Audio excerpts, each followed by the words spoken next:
Es privado este video,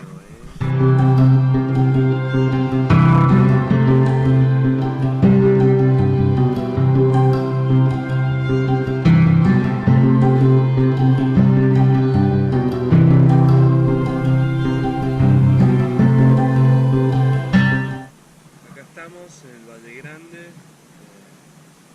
Ya nos hemos levantado temprano, vamos a recoger todas nuestras cosas y vamos a terminar de darle la vuelta para ya volver a cargar todo en la camioneta e irnos